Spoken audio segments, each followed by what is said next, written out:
Welcome back to the shop. This time we're going to be adding curves to our cabinetry.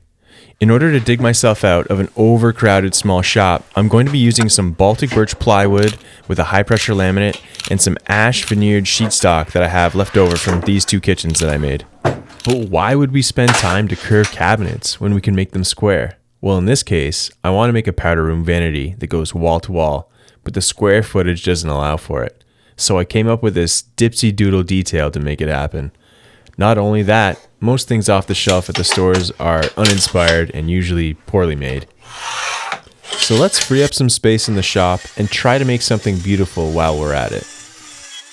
The two gables and bottom are going to be made out of the pressed Baltic birch.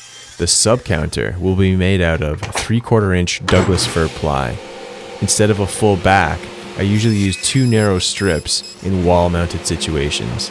This detail also allows the plumbing to be accessed easily.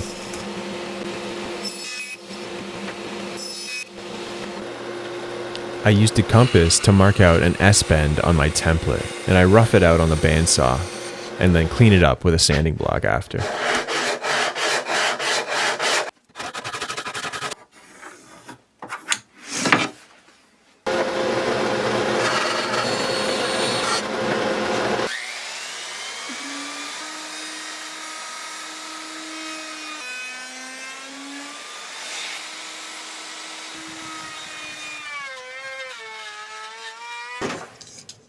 With my top and bottom curves finalized, I can cut my gable exactly to match. I'm using a saw blade, which is ideal for cutting laminates, but is creating a lot of burn marks on the birch ply. No problem in this case though, as all of the ply edge is being banded with an ash veneer.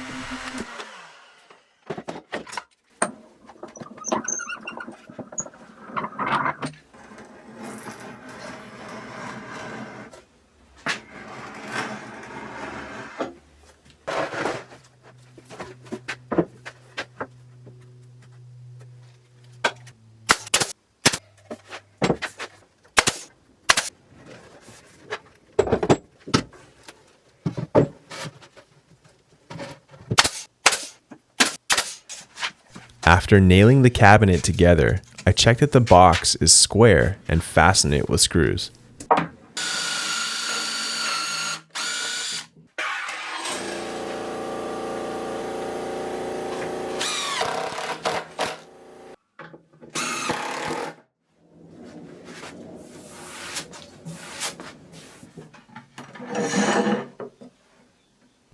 The curved sheet is going to need some structural support in addition to the top and bottom, so I created some ribs with the same curvature. Those get nailed in place, squared, and screwed along with a shallow depth interior gable, which the future door will be mounted to. I'm using a product called Wiggle Board, which will follow the curved ribs. It is pre-engineered to bend in a certain direction, and you can buy sheets which bend in the 4-foot or 8-foot direction. The second piece I'm cutting off has a defect which I will soon regret using. If you do give this method of bending a try, I wouldn't recommend doing it in -10 degrees Celsius like I am. It was pretty clear that this sheet stock was not happy with the conditions. Nevertheless, I try warming it up under the heat lamp.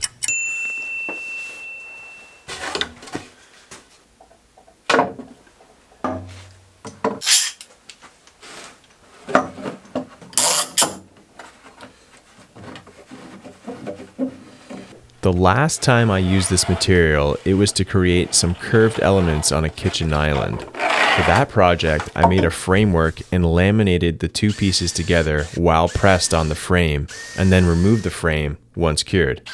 In this situation, the framework is integral to the cabinet, so I don't bother laminating the two layers, I just screw them down.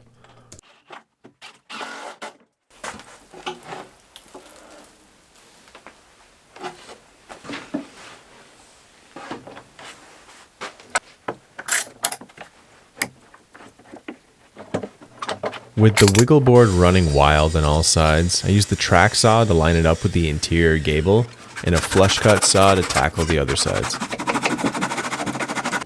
I head indoors for warmer weather, which supports the use of some contact cement for the veneering process. The wood was incredibly dry, so I had to apply 2 coats.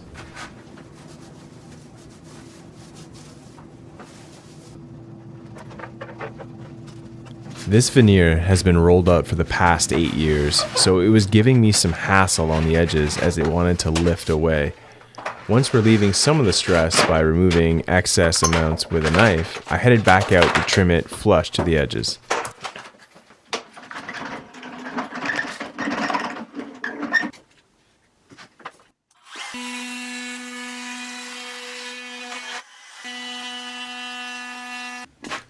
And here is the result of the piece I mentioned I would regret earlier. The sheet had a crack in it which was filled with wood filler by the manufacturer, but when I applied force to the sheet into its new form, the geometry was lost a bit, and the veneer couldn't bridge the difference. A little wood filler did a reasonably good job on cleaning up the crack.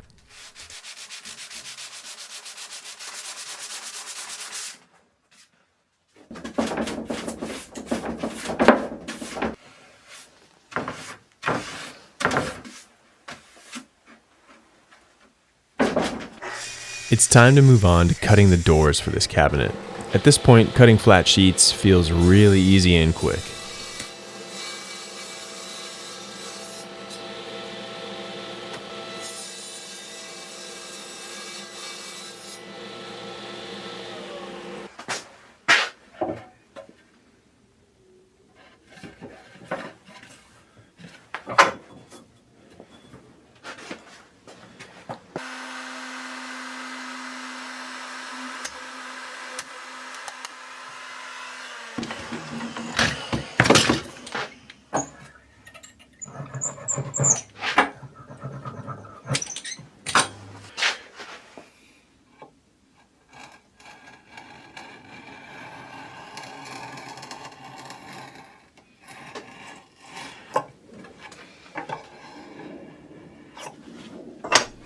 After some edge banding and sanding, it's time to bore the holes for the hinges.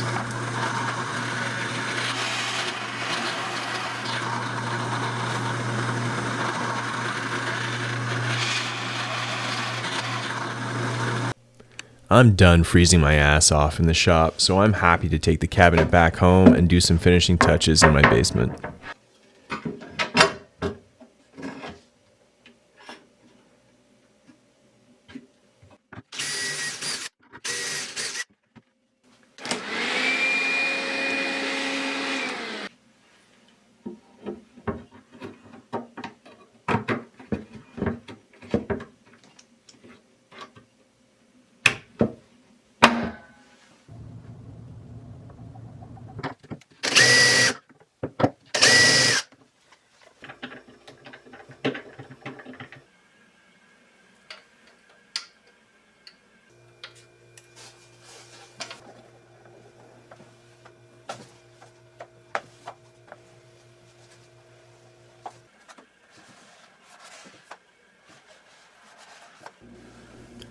I made up a template for the countertop and ordered it through my regular supplier. If you want to see more of that process on mounting the sink and counter, you can check out my other vanity build where I go through that process. I'll put a link in the description. I think this cabinet turned out really great, especially considering what it was replacing. Gross. Thanks for joining, and we'll see you on the next one.